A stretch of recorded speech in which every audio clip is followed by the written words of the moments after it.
تو میرا ہاتھ پھیلا ہی رہ جاتا۔ جب ہر بچے کی جھولی پیار اور محبت سے بھر دی جاتی تو میری جھولی خالی ہی رہ جاتی۔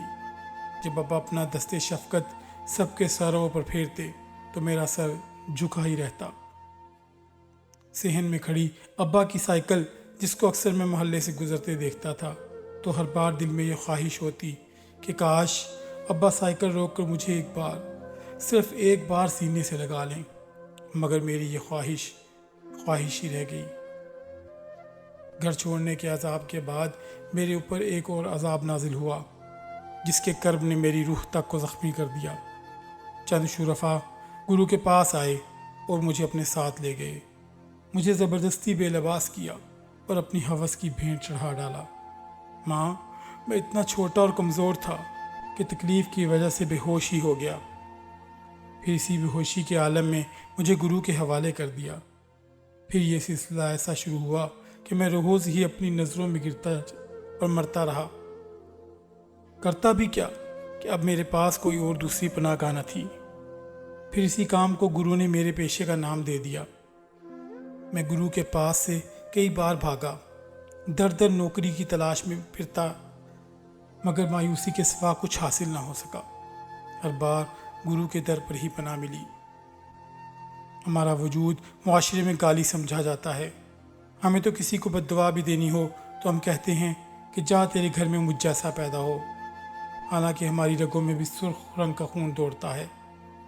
ہمیں بنانے والا بھی تو وہی ہے جس نے ان کو پیدا کیا۔ ان کے سینے میں بھی دل ہماری ہی طرح دھڑکتا ہے۔ اور پھر ہمیں کس بات کی سزا دی جاتی ہے؟ ہمارا جرم کیا ہوتا ہے؟ شاید ہمارا جرم یہ ہوتا ہے کہ ہمارا خون سرخ ہے اور معاشرے کا خون سفید۔ ماں، تم کہتی تھی نا کہ اللہ بڑا غفور و رحیم ہے، وہ تو سب کی سنتا ہے۔ میں نے جب دل کا بوجھ ہلکا کرنے کے لیے اللہ کے گھر کا رخ کیا تو دین کے ٹھیکیداروں نے مجھے وہاں سے بھی دھکے دے کر نکال دیا۔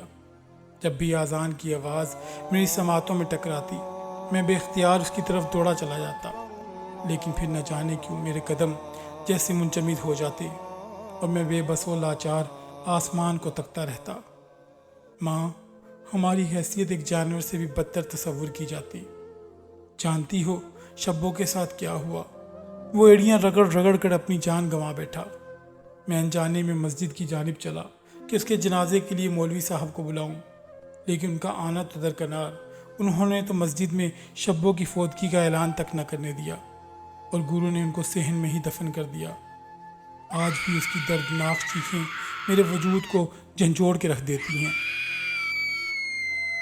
ماں، میں ساری زندگی جینے کی چاہ میں مرتا چلا گیا۔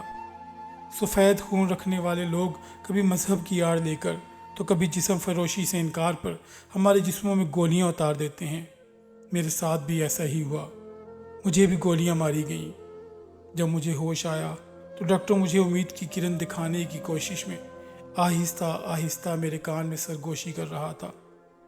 اگر تم ہمت کرو تو زندگی کی طرف لوٹ سکتے ہو۔